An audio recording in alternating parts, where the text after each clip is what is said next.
Good morning friends. আজকে আমাদের পঞ্চলিঙ্গেশ্বরে দ্বিতীয় দিন। তো আজকে আমরা সাইট সিনে বেরোবো একটু পরে। এখানে সকালবেলার ভিউটা আমাদের হোটেলের একটু দেখিয়ে দিই। এখানে ব্যালকনি, আর এই দূরে এখানে নীলগিরি রেঞ্জ দেখা যাচ্ছে।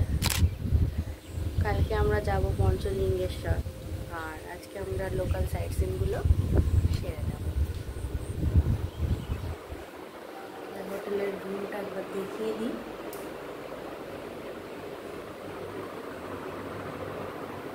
হোটেলের রুম থেকেই এখান থেকে আমাদের কিন্তু জানলা থেকে পুরো দৃশ্যটা দেখা যাচ্ছে। এটা কিন্তু আমাদের একদম আমরা ঘর থেকে বসে কিন্তু পঞ্চলিঙ্গেশ্বরের যে নীলগিরি রেঞ্জ, এটা কিন্তু একদম আমাদের রুম থেকেই দেখা যাচ্ছে। তো আমি একটু ব্যালকনিতে দাঁড়িয়ে প্রাকৃতিক সৌন্দর্যটা উপভোগ করছিলাম। আর এই যে রাস্তাটা দেখছো, এটা ধরেই কিন্তু পঞ্চলিঙ্গেশ্বর মন্দিরে যেতে হয়।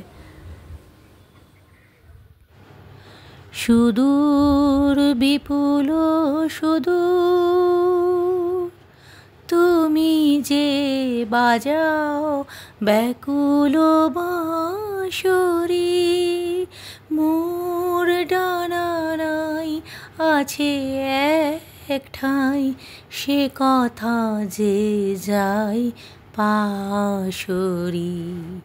আমি চঞ্চল হে, আমি শুধু। সকালবেলায় হোটেলেই রুটি আলু চচ্চড়ি ব্রেকফাস্টে খেয়েই আমরা 9টার সময় বেরিয়ে পড়লাম লোকাল সাইট সিইংয়ের জন্য।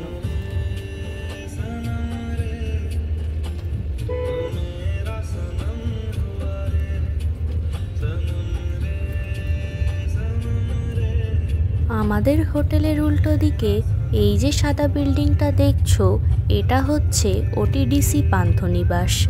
আমাদের গাড়ির চার্জ পড়েছিল 2700, আর এটা আমরা হোটেল থেকেই রিজার্ভ করেছিলাম। রাস্তার দুপাশে তোমরা বিভিন্ন হোটেল পেয়ে যাবে। এই সবগুলো হোটেলই কিন্তু নীলগিরি রেঞ্জের মধ্যেই পড়ছে।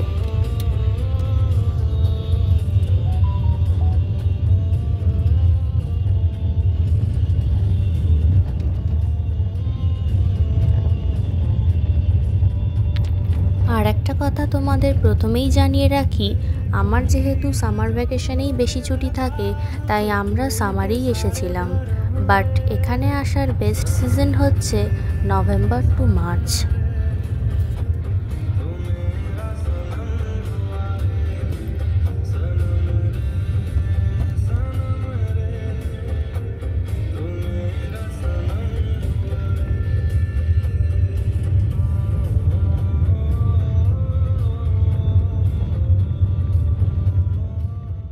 চারিদিকের প্রাকৃতিক সৌন্দর্য দেখতে দেখতে আমরা আস্তে আস্তে এগিয়ে চললাম আমাদের লোকাল সাইট সিইংয়ের প্রথম স্পট, যেটি একটি জগন্নাথ মন্দির।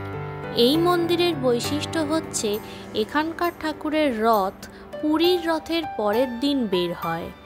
এখানে গিয়ে আমরা দেখলাম মন্দির প্রাঙ্গণের সামনে রথের কাঠ, রথের চাকা এবং ইত্যাদি রাখা আছে, অর্থাৎ রথ তৈরির কাজ চলছে। এখান থেকেই আমরা পুজোর সরঞ্জাম নিয়ে ঢুকে পড়লাম জগন্নাথ মন্দিরের মধ্যে, এবং যাওয়ার পথে এরকম কিন্তু জলের ওপর পা দিয়ে যেতে হবে। মন্দিরের ভেতর ফটো তোলা এবং ভিডিও করা নিষেধ, তাই ঠাকুরের ছবি আপনাদের দেখাতে পারলাম না। এরপর আমরা চলে গেলাম নীলগিরি রাজবাটি। এই রাজবাড়িটি জগন্নাথ মন্দিরের ঠিক পাশেই অবস্থিত, এবং এর ভেতর ঢুকতে লাগে না কোনো রকম এন্ট্রি ফি। দরজার দুধারে রয়েছে সিংহ, ভেতরে একটি মন্দির। রথের সরঞ্জাম রাখা আছে, রথের তোড়জোড় করা হচ্ছে। এই হচ্ছে রাজবাটি। তো ভেতরটা দেখিয়ে দিই। সাইট সিনের মধ্যে আমরা এখানে ফার্স্ট চলে এসেছি। প্রথমে জগন্নাথ মন্দিরে পুজো দিয়ে তারপর এখানে আমরা রাজবাটিতে চলে এসেছি। এই যে এন্ট্রান্স দেখতে পাচ্ছ তোমরা, ওই যে ওখান দিয়ে আমরা এন্ট্রি করলাম। এন্ট্রি ফি লাগে না, এটা তো সাইট সিন পয়েন্ট। এখানে পুরো রথের সব সরঞ্জাম রাখা রয়েছে, আর এই হচ্ছে পুরো রাজবাড়ি।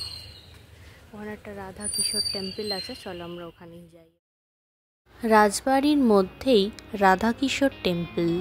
এই টেম্পলের সামনে আমরা বসে কিছু ছবি তুলে নিলাম। এবার আমরা চলে যাব চণ্ডী মণ্ডপের দিকে।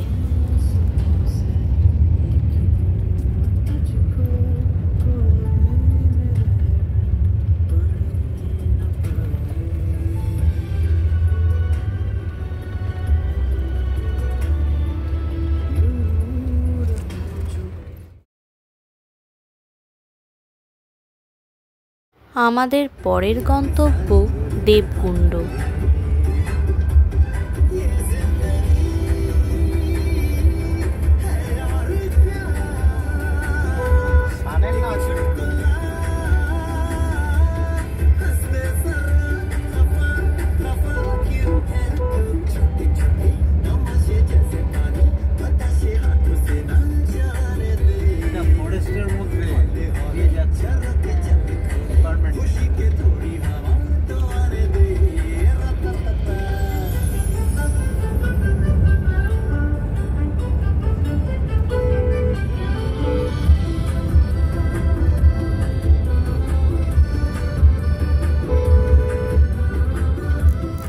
ছবি তুলতে তুলতে এবং রিল করতে করতে আমরা এগিয়ে গেলাম দেবকুণ্ডের দিকে।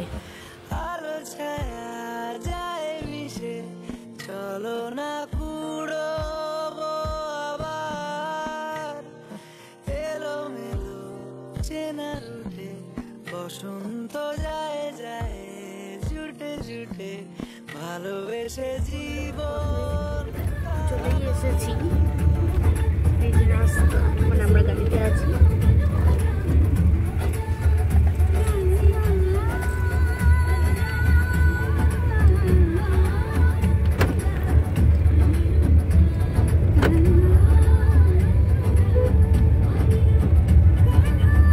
দেবকুণ্ডর দিকে যাচ্ছি।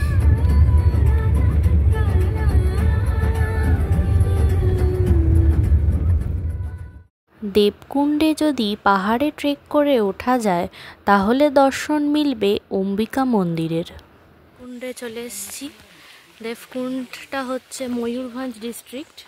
এখানে আমরা দেবকুণ্ডে যেটা দেখবো সেটা হচ্ছে ওয়াটারফল মেন।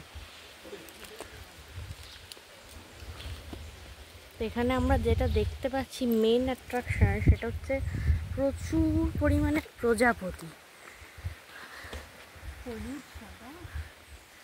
বিভিন্ন কালারের আছে, এই যে আমাদের সামনে দিয়ে উড়ে যাচ্ছে। ক্যামেরায় জানি না কতটা দেখা যাচ্ছে, প্রচুর পরিমাণে বাটারফ্লাই কিন্তু তোমরা দেখতে পাবে। দেখো এইটাই তো, হ্যাঁ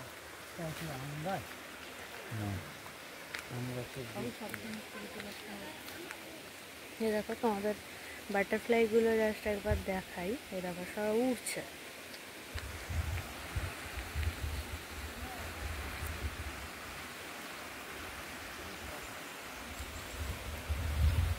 এটাই দেবকুণ্ড। এটা হচ্ছে একটা ন্যাচারাল ওয়াটার থেকে এই পন্ডটা তৈরি হয়েছে। ন্যাচারাল ওয়াটার থেকে এই পন্ডটা তৈরি হয়েছে। আর এখানে আরেকটা জিনিস, এটা হচ্ছে শিমলিপাল ফরেস্টের অন্তর্ভুক্ত। এই যে পার্টটা তোমরা দেখছো, এটা কিন্তু পুরো জায়গাটা কিন্তু শিমলিপাল ফরেস্টের অন্তর্ভুক্ত। এখানে আমরা অলরেডি পৌঁছে গেছি এবং আমরা এখানে দেখছি।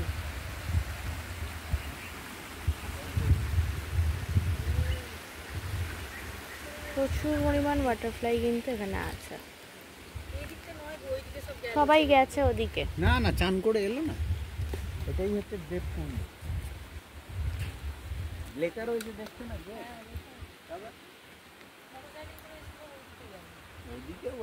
যদি আপনারা চাঁদিপুরে থাকেন তাহলে দেবকুণ্ডটা অনেকটা দূর হয়ে যায়, আর বালাসোরে থাকলে এটা তো অবশ্যই দেখবেন। বাটারফ্লাই তোমরা দেখতে পাচ্ছ, এখানে প্রচুর বাটারফ্লাই, প্রচুর।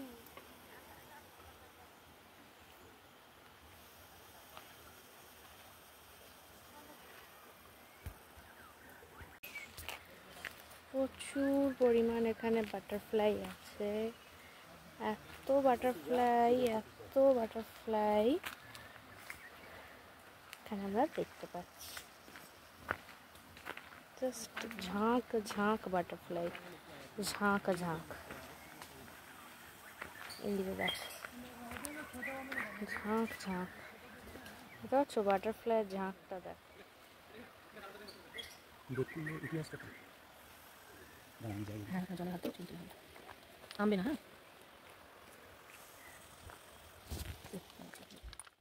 ময়ূরভঞ্জ ডিস্ট্রিক্টের দেবকুঞ্জে আমরা কিছুটা সময় কাটিয়ে এগিয়ে গেলাম লাঞ্চ করবার জন্য।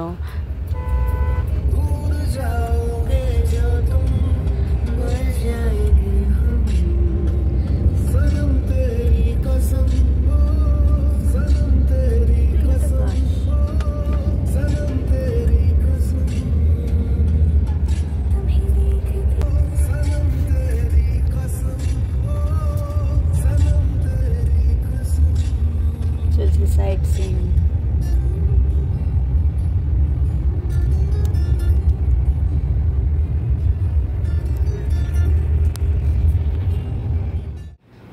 এখন আমাদের লাঞ্চ টাইম, মৌ খেতে বসেছে, ওর বাবাও খাচ্ছে।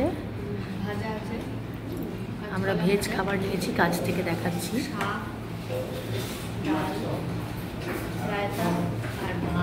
মিক্সড সবজি আছে, আলু চোখা আছে। খাবারের কোয়ালিটি খুবই ভালো এবং সুস্বাদু।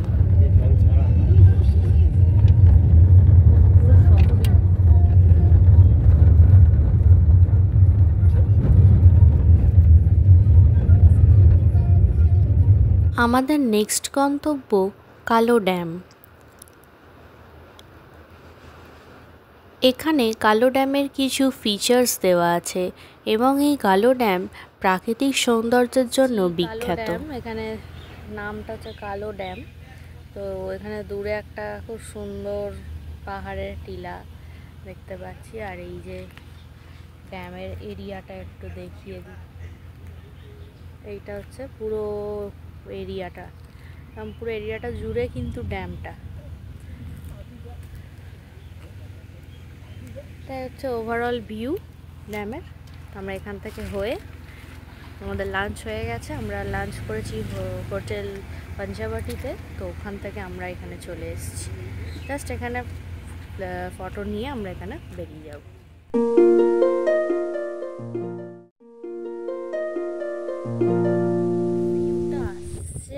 জাস্ট এখান থেকে আমরা নেমেছি ড্যামে, জাস্ট ড্যামের কাছটায় নেমেছি। কি ক্লিয়ার ভিউ, একদম নিট অ্যান্ড ক্লিন ওয়াটার পুরো। আর এখানে প্রচুর শালুক, প্রচুর। আর ওইখানে নৌকো আছে, আমরা নিচটায় নেমেছি। এটা হচ্ছে ভিউটা, জাস্ট ফ্লাওয়ার কালেকশন চলছে।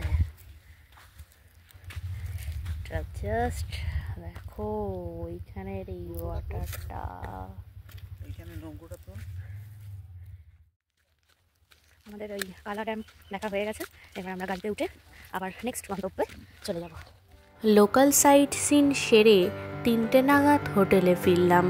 তারপর রেস্ট নিয়ে আর বিকেলবেলা কোথাও বেরোনো হয়নি বৃষ্টির জন্য। তারপর রাতের দিকে ডিনার সেরে একটু বেরোলাম। চারিদিক অন্ধকার, নিস্তব্ধ। কালকে আমরা এই রাস্তা দিয়েই পঞ্চলিঙ্গেশ্বরের কাছে যাব।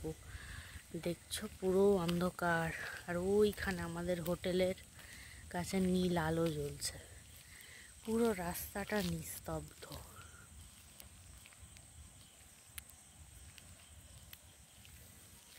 পুরো অন্ধকার, কেউ নেই।